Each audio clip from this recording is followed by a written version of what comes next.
नमस्कार, आपके साथ मैं हूं विद्यानाथ झा। नव भारत आप देख रहे हैं। क्या हिंदुस्तान में हिंदू ही अल्पसंख्यक बनने की कगार पर हैं? क्या इतिहास की वो खौफनाक परछाइयां फिर से लौट रही हैं? सवाल इसलिए उठ रहे हैं क्योंकि सीएम योगी ने हिंदुओं की घटती आबादी पर चिंता जताई है। उन्होंने कहा है कि करीब 900 साल पहले देश में हिंदुओं की आबादी 60 करोड़ थी, जो आजादी के समय घटकर आधी यानी कि 30 करोड़ रह गई। मात्र फिर से सुनिए, 60 करोड़ से घटकर 30 करोड़, 50% कम। और हिंदू आबादी घटने के पीछे विदेशी आक्रांताओं का हाथ रहा और आज भी उस मानसिकता के लोग हैं जो हिंदुओं को बांटने की साजिश रच रहे हैं। विदेशी आक्रांताओं ने जहां तलवार की ताकत पर धर्म बदले, वहीं आज कुछ ताकतें हैं जो दिमागों को, सोच को, विचारों को बांटने में लगी हुई। तो क्या आज भी हिंदुओं को कमजोर करने की साजिश हो रही है? और इन दिनों बार बार सुनाई दिया जाने वाला शब्द डेमोग्राफिक जिहाद, क्या यह इसी साजिश से जुड़ी बड़ी सच्चाई है? सावधान रहने की जरूरत है। क्या अगर बटेंगे तो फिर हम कटेंगे, जैसा कि योगी आदित्यनाथ कहते हैं। सीएम योगी ने हिंदू समाज को अलर्ट भी किया है अपनी इन बातों से। सीएम योगी ने घटती हिंदू आबादी को डिकोड किया है, लेकिन इन बयानों के पीछे भी एक आधार है। अखंड भारत में आए आक्रांताओं के हमलों का 900 साल में 60 करोड़ हिंदुओं की आबादी का 30 करोड़ तक पहुंचा देना, इसके पीछे कौन कौन से आक्रांता जिम्मेदार रहे, वो आज आपको बताता हूं। मैं आपको बताता हूं कि 900 साल में कौन कौन आया और कैसे हिंदुओं की जनसंख्या 50% यानी कि आधी रह गई। मुस्लिम आक्रांता तुर्क, अफगान, मुगल और उज्बेक। यूरोपीय आक्रांता अंग्रेज, फ्रेंच, पुर्तगाली और डच। अब आपको सीएम योगी का वो बयान सुनवाते हैं जिसमें उन्होंने 60 करोड़ की हिंदू आबादी घटकर 30 करोड़ होने का दावा किया है।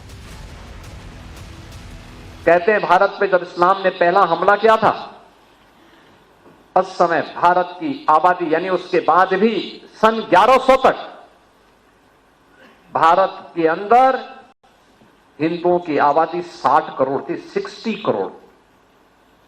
और 1947 में जब ये देश आजाद हुआ, उस समय हिंदुओं की आबादी रह गई थी मात्र 30 करोड़। आप मुझे बताइए, इन 800-900 वर्षों में हमारी आबादी बढ़नी चाहिए थी कि कम होनी चाहिए थी? कम हुई। हम 60 करोड़ से 30 करोड़ पे आ गए, यानी आबादी ही नहीं घटी, हमारी खेती के उत्पादन को भी कम कर दिया गया है। आक्रांताओं ने हिंदुस्तान में आकर हिंदुओं को निशाना बनाया, खासतौर से उन तबकों को जो सशक्त थे, जो आक्रांताओं से लोहा ले सकते थे। फूट डालो और राज करो की नीति भी अपनाई गई। कभी मुगलों ने सनातनियों हिंदुओं को प्रताड़ित किया, उनकी संपत्ति पर हक जमा लिया, उनको लूट लिया, उन्हें मारा, खसोटा। और यही वजह है कि 900 साल जिसका इतिहास योगी आदित्यनाथ बता रहे हैं और जिसको वो आज से जोड़ रहे हैं, उसके पीछे आक्रांताओं की वो रणनीति, वो स्ट्रेटेजी रही जिसकी वजह से हिंदुओं की आबादी कम होती चलेगी। 900 साल पहले अखंड भारत कैसा था और आक्रांताओं की साजिशों के चलते कैसे अखंड भारत के हिस्सों को अलग किया गया, कौन थे वो हिंदुस्तान, वो भी आज आपको बताते हैं। कई बार आप सुनते होंगे अखंड भारत। ये अखंड भारत क्या है आपको बताता हूं। अखंड भारत में आज का भारत पाकिस्तान, अफगानिस्तान, बांग्लादेश, भूटान, नेपाल और म्यांमार जैसे देश थे। ये भारत के इर्द गिर्द के हिस्से हैं। लेकिन इसके अलावा अगर हम बड़े मोटे तौर पर देखें तो करीब करीब हिंदुस्तान 1947 में जब आजाद हुआ और पाकिस्तान अलग हुआ, उस वक्त तक 18 देश हिंदुस्तान से अलग हो चुके थे जो कभी अखंड भारत का हिस्सा माने जाते थे। अब आपको इस पूरे मामले से जुड़ी डिटेल रिपोर्ट दिखाते हैं।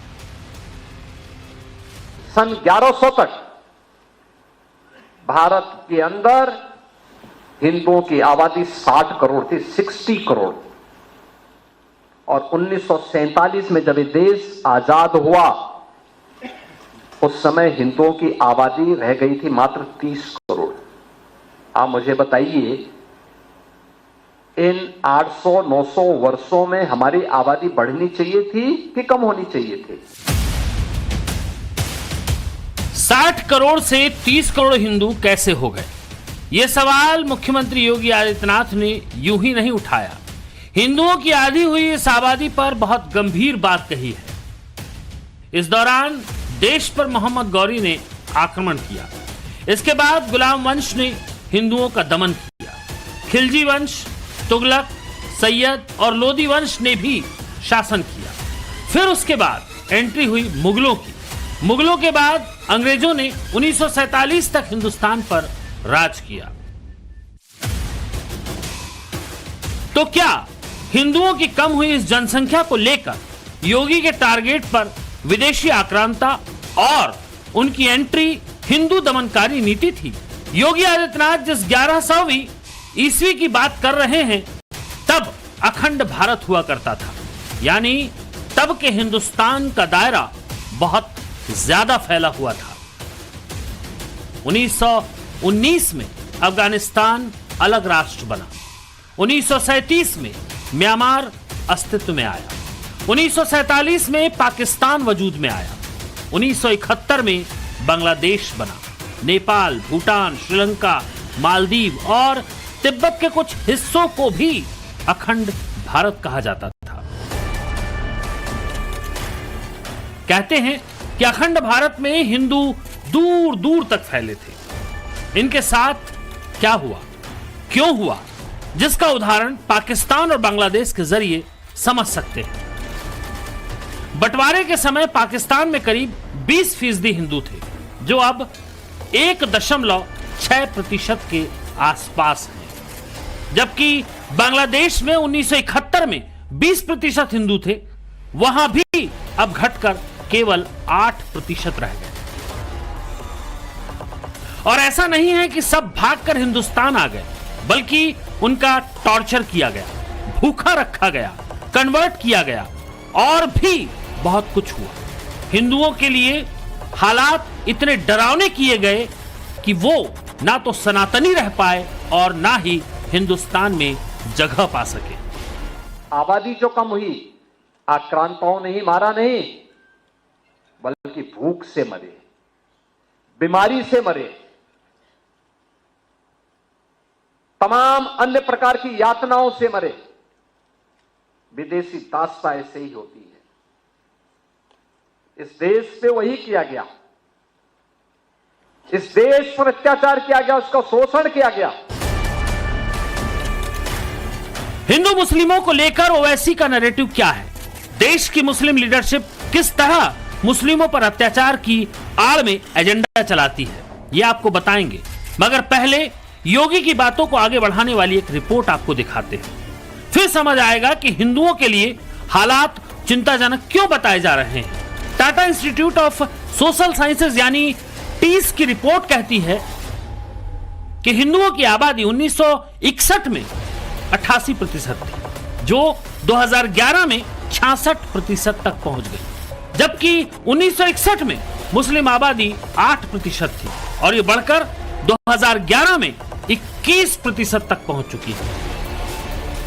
टीज ने मुंबई को लेकर इसी रिपोर्ट में अनुमान लगाया कि 2051 तक हिंदू आबादी 54% से भी कम होगी और मुस्लिम आबादी करीब 30% बढ़ जाएगी। मुस्लिम और हिंदू आबादी के इस अनुपात को लेकर मोहन भागवत भी इशारा करते हैं। इरादा क्या है, इसके बारे में शंका रहती है मन में।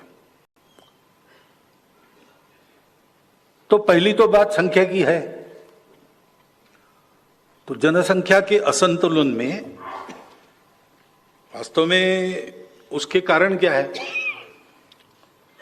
पहला कारण है मतांतरण, कन्वर्शन, जो भारतीय परंपरा का हिस्सा नहीं है। और कैथोलिक चर्च के लोग हमको बताते कि हम नहीं करते, तो कहीं ना कहीं क्रिश्चियनिटी में भी उसको ठीक नहीं माना जाता, ऐसा एक प्रवाह है।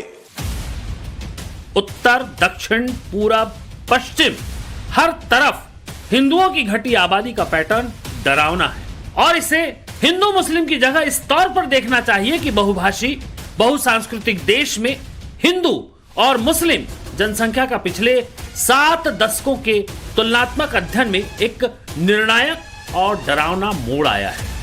डरावना लिखने की वजह यह कि हिंदू कहीं किसी जिले में ऐसे बेतरतीब बढ़े हों, ऐसा मिलता नहीं। अगर मिलता है तो बहुत खोजने से इक्का दुक्का इलाके हो सकते हैं बस, जबकि इसके उलट मुस्लिम आबादी में इजाफा मिलता है। 2001 और 2011 की जनगणना की तुलना की जाए तो पता चलता है कि बिहार के सीमांचल में मुस्लिम आबादी 30% के करीब बढ़ी है। बीते 10 सालों में मुस्लिमों की असम में ग्रोथ रेट 29.6% रही है।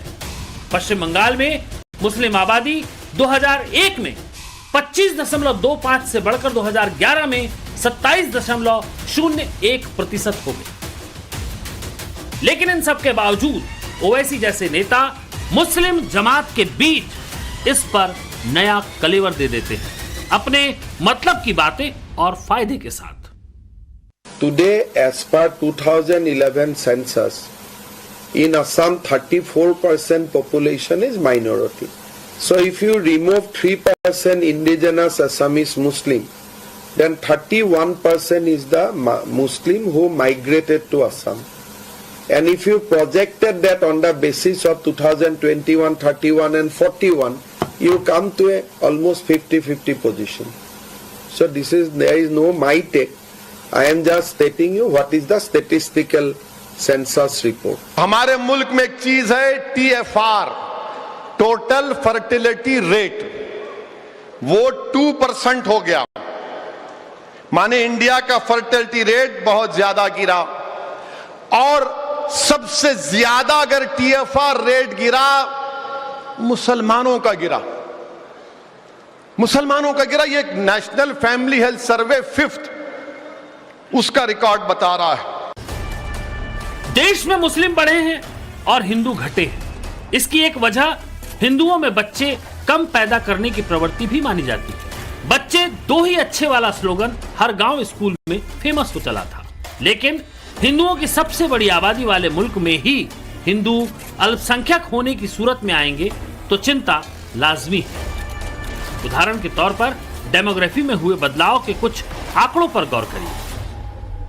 2001 में यूपी के सहारनपुर में मुस्लिम आबादी 11,32,919 थी, जो 2011 में 14,54,052 हो गई। मुजफ्फरनगर में मुस्लिमों का यही आंकड़ा 2001 में 13,49,629 के मुकाबले 2011 में बढ़कर 17,11,453 हो गया। मेरठ में 2001 में 9,75,715 मुस्लिम थे। 2011 में मेरठ में मुस्लिमों का आंकड़ा 11,85,643 पहुंच गया। अब ये हुआ कैसे? अचानक हुआ, संयोगवश हुआ या फिर प्लानिंग? तो इसके लिए संभल की डेमोग्राफी को भी समझना जरूरी हो जाता है। 3 सदस्यों की न्यायिक आयोग ने योगी आदित्यनाथ को 450 पन्ने की विस्तृत रिपोर्ट सौंपी, जिसमें हिंदुओं पर टारगेटेड हिंसा से लेकर पलायन को विस्तार से जगह दी गई। इस रिपोर्ट के मुताबिक कभी संभल में हिंदुओं की आबादी 45% थी, जो लगातार घटती रही और वर्तमान में 15% के आसपास पहुंच गई। वहीं मुस्लिम आबादी इसी टाइम पीरियड के दौरान 55% से बढ़कर 85% हो गई। 30% हिंदुओं की गिरावट यूपी के उस शहर में हुई जहां मुगलों ने अत्याचार किया। फिर राजनीतिक दबाव में कन्वर्जन के कई दावे किए जाते हैं। क्या इसीलिए योगी आदित्यनाथ हिंदुओं को चेताते हुए नई लकीर खींच रहे हैं? जिन लोगों ने जाति के नाम पे बांटा, क्षेत्र के नाम पे बांटा, भाषा के नाम पर बांटा, तमाम बातों के आधार पर बांटा, और आज भी वे उसी विदेशी मानसिकता के साथ काम कर रहे हैं। समाज को विभाजित कर रहे हैं, विभाजन कर रहे हैं, बांट रहे हैं, काट रहे हैं।